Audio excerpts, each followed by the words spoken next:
As a senior in 2013, Tyler Larsen was named a second-team All-American.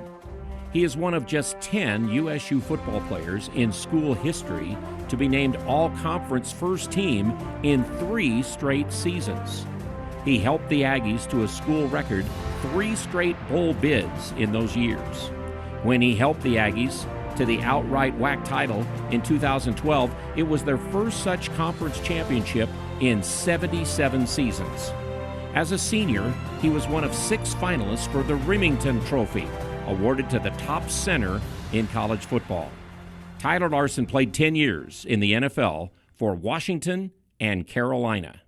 So when I got the call that I was being inducted, my first thought was just disbelief. Couldn't believe it. It was something, I always wished I could have. And then obviously tears of joy just came, and then, just express how grateful, just the opportunity to be in a hall with so many great players like that. It's just, you can't really top it. Yeah, so my recruiting process was, I was committed to Southern Utah. I was really excited because my older brother was actually committed. He was about to come back from his mission, so we were going to finish or do our 4 years together. And then in December, Coach Anderson called me, and he also just told me, hey, you have a scholarship, they'd like to have me, and it was just an opportunity I couldn't pass up.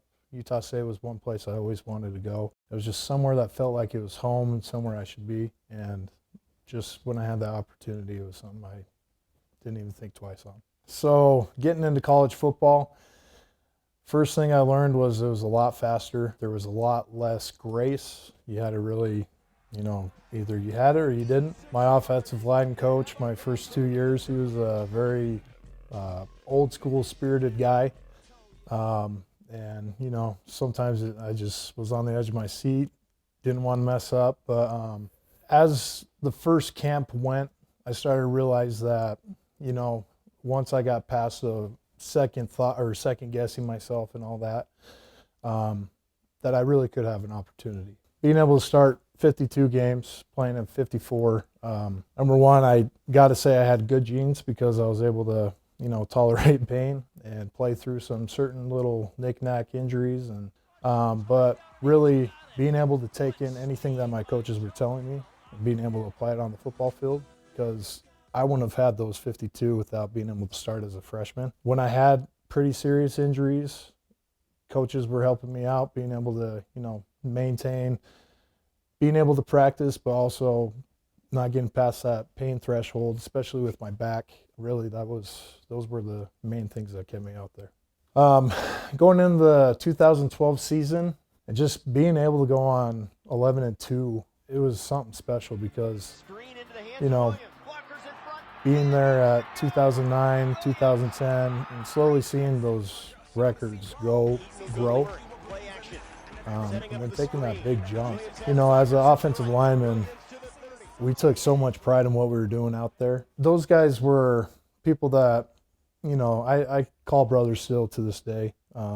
We keep in contact as much as we can. It was nice being able to be with a group that we were so in sync. We were just a bunch of, dogs out there, to be honest. Jamie Marcosian, he's someone that, we were freshmen together.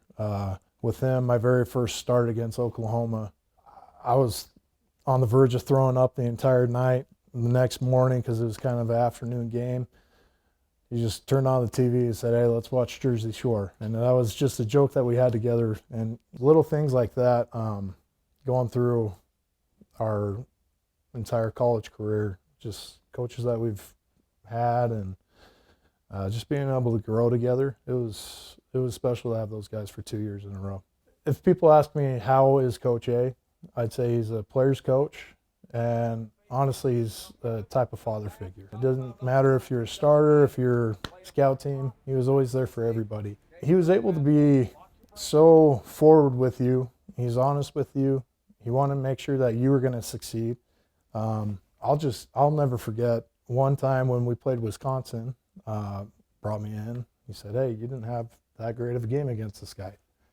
And ended up being Bo Allen. He's seared in my brain. I remember him. I got to see him in the NFL. I got my revenge, but yeah, just the way he was able to connect with each and every one of us. It was something special, and it was a good environment to be around. Being able to place myself in the NFL, it took 2 years. My first 2 years, I went to Miami, and then I got a futures contract to, at the time, Washington Redskins. Then the next year, I had another futures contract with the Panthers. And then I almost didn't do it because it was just so much. And, you put your body through so much, stress.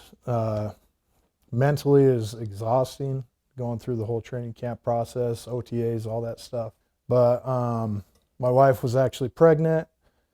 I didn't want to landscape my entire life, so I'm like, all right, we'll give this one more go. So each year going into the NFL, I always had that mentality of anything can happen. Like they have to keep bringing guys in, even through the season. They're bringing new guys to do tryouts, seeing, oh, this guy looks a little bit better. We're going to cut the guy we have right now.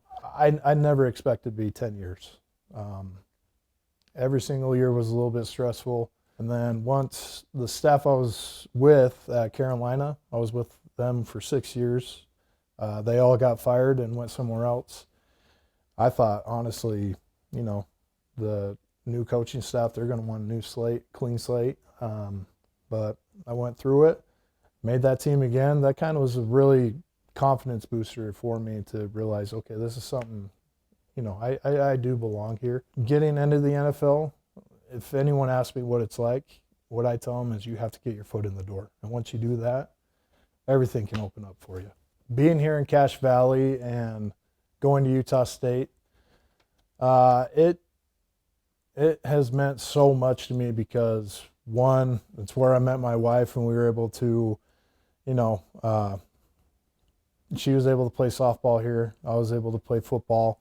Just the valley itself, it's such a, I don't know, every time I drive through Sardine Canyon and I come here, I would just think, I'm home. Even in high school, it just felt like home. Utah State is going to forever be so close to my heart just because of all the experiences I've had, everything that's come from it. And without Utah State, I don't think I would be where I am today.